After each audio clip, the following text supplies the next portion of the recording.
ہم کمزور ہوتے جا رہے ہیں, دنیا میں سب سے پیچھے ہوتے جا رہے ہیں. کب تک بیوہ کی طرح فریاد کرتے رہو گے کہ میرا سہاگ اجڑ گیا, سہاگ اجڑ گیا؟ ارے کب تک ان بھیروں کے سامنے اپنی فریاد لے کے تم پکارتے رہو گے؟ کب تک ان ظالموں کے در و دروازے و دیوار پر, ان کے در کی چوکٹ پر کب تک جا کر تم ان کے در کی دھول کو چاٹتے رہو گے؟ ارے تم اپنے کھوئے ہوئے عظمت کو, اپنے کھوئے ہوئے وقار کو, کھوئی ہوئی طاقت کو بحال کرنا چاہتے ہو تو یاد رکھو مسلمانوں, تمہارے پاس سب سے بڑی طاقت ہے, اور وہ طاقت کیا ہے؟ وہ تمہارا اتحاد ہے. خدا را اس اتحاد کو پیدا کرو, اپنے روٹھے ہوئے اللہ کو منا لو, اپنے گناہوں سے توبہ کرو, حلال زندگی گزارنے کی کوشش نہیں, حلال کی زندگی گزارو, حرام سے دور رہو. کمائی ہو تو حلال کی, چولہا جلے تو حلال کا, کیا بات ہے, گھر ہو تو حلال کا, برابر سے زکوٰۃ نکالو, خیرات کرو, یتیموں کے سر پر شفقت کا ہاتھ رکھو, بیواؤں کی مدد کرو, مظلوم کی فریاد کو سنو. اور سب سے بڑا اہم کام ہے نوجوانوں, اکبر اویسی کی تقریر ہے تو جمع ہو جاتے ہو, نعرے لگاتے ہو.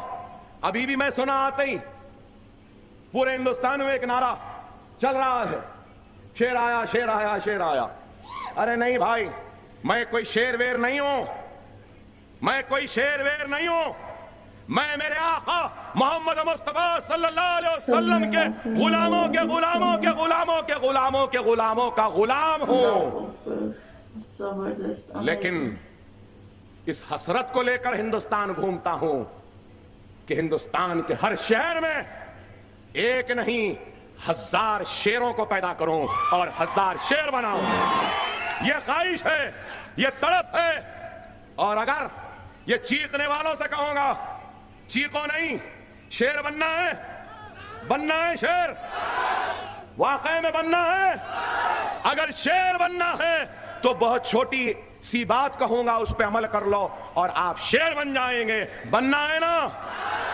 نماز 5 وقت پڑھو, باجماعت کرو, مساجدوں کو آباد کر دو, پھر دیکھو تم شیر بن جاؤ گے. کتنی پیاری بات کہی یار, سیلیوٹ ہے اس بندے کو. بنیں گے نا نمازی, ماشاءاللہ, مساجدوں کو آباد کریں گے نا.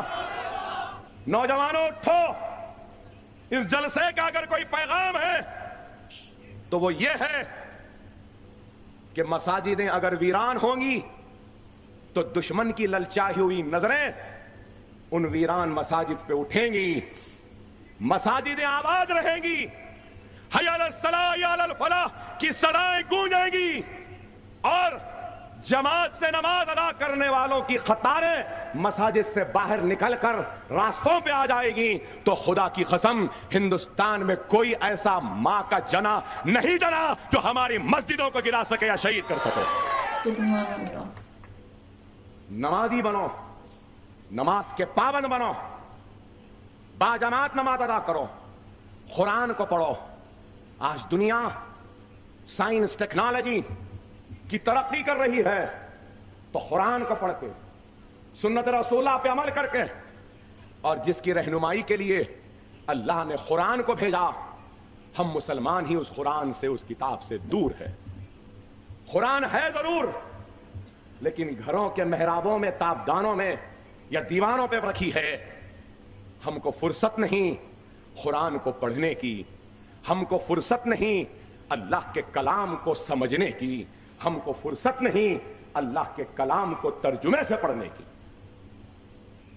سنت رسول اللہ ہے, رسول اللہ کے امتی ہیں, لیکن رسول اللہ کے سنت پر عمل نہیں کرتے. رسول اللہ نے جو راستہ بتایا ہے اس پہ چلنا نہیں چاہتے. ارے آپ بتاؤ, جو قوم اس لاپرواہی میں رہے گی تو کیا وہ قوم تباہی و بربادی کی طرف نہیں رہے گی؟ غور کرو میرے بھائی. خدا را میرے پیارے نوجوانوں, اسلام کو سمجھو. اور اسلام یہ نہیں کہتا کہ دنیا دنیا بول کر دین کو بھلا دو. اسلام یہ نہیں کہتا کہ دین دین بول کے دنیا کو بھلا دو. اسلام وہ مکمل مذہب ہے جو دین اور دنیا دونوں کو ساتھ لے کر چلنے والے مذہب کا نام مذہب اسلام ہے. دین کے راستے پہ چلو, دنیا کے اس دوڑ میں بھی سب سے آگے رہو. دنیا کی فکر میں جا رہے ہو, بالکل بالکل, آخرت کی بھی فکر کر لو.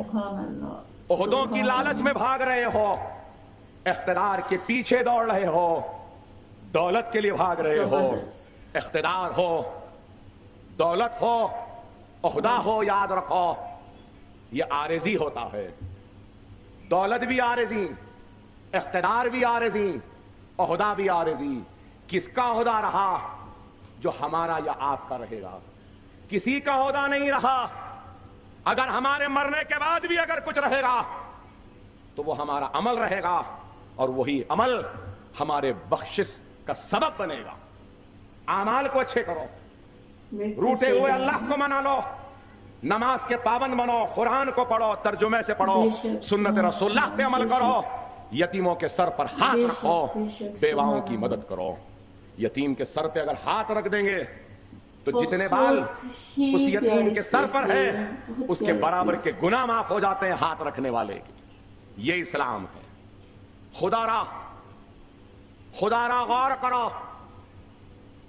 تم کس کی امتی ہو؟ رسول اللہ صلی اللہ علیہ وسلم نے صحابہ کرام کو کئی برس تک صرف لا الہ الا اللہ محمد رسول اللہ کلمہ کی طاقت اور کلمے کی طاقت کیا ہے وہی بیان کرتے ہیں.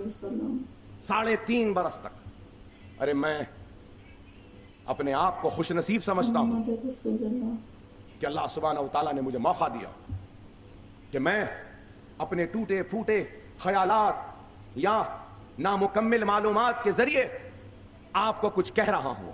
یہ اللہ کا شکر ہے. خدا را, اے میرے پیارے مسلمانوں, غیروں پہ تنقید کرنے کے بجائے اپنے زندگیوں میں اصلاح کرو, تبدیلی لاؤ. بابری مسجد کے اس احتجاج کے جلسے کا پہلا پیغام اتحاد تھا, دوسرا پیغام اگر نماز تھا تو تیسرا پیغام یہ ہے کہ ہر محلے میں جہاں پہ جو بھی نئی مسجد بنے گی اس مسجد کا نام بابری مسجد رکھنا, اور ہندوستان کے ان فرقہ پرستوں کو بتا دینا تم ایک مسجد گرائے تو کیا ہوا, ہم ہندوستان میں 1,00,000 بابری مسجدوں کو بنا دیں گے. اللہ اکبر, ماشاءاللہ, سبحان اللہ, کیا سپیچ کی ہے انہوں نے. اکبر الدین اویسی صاحب, آئی سلیوٹ یو. یار اتنی پیاری سپیچ کی, بندے کا ایمان تازہ کرتے ہیں. اور سیریسلی میری پہلی ویڈیو ہے جو میں ان کی سپیچ سن رہی ہوں. میں نے آج سے پہلے ان کی سپیچ کبھی نہیں سنی. میں اسد الدین اویسی صاحب کو سنتی تھی لیکن میں نے کبھی ان کو نہیں سنا تھا. لیکن کتنا جذبہ ہے اور کتنی سچائی ہے ان کی باتوں میں, کتنی خوبصورت باتیں انہوں نے کی ہیں.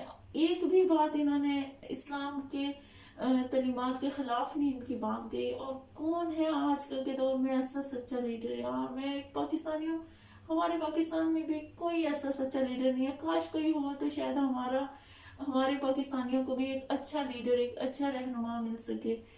لیکن امیزنگ, میں بہت ان کی فین ہو چکی ہوں, بہت بڑی فین ہو چکی ہوں کہ انہوں نے اتنے سچے جذبے کے ساتھ ہندوستان کی یوتھ کو, ہندوستان کے مسلمان لوگوں کو پکارا, بلایا اور ان کو ایک سیدھے راستے کی تلقین کیا. تو بہت میں فین ہو چکی ان کی. خیر ویڈیو بہت اچھی تھی, میں نے بہت انجوائے کیا. ان کی سپیچ نے واقعی مہمان کو تازہ کر دیا. تو دوستوں آپ بھی بتائیں مجھے آپ کو ویڈیو کیسی لگی. ویڈیو آپ کو اچھی لگی تو کہیں میری ویڈیو کو لائک کریں, چینل کو سبسکرائب کریں, اور انشاءاللہ نیکسٹ ویڈیو میں ملیں گے. تب تک کے لیے اللہ حافظ.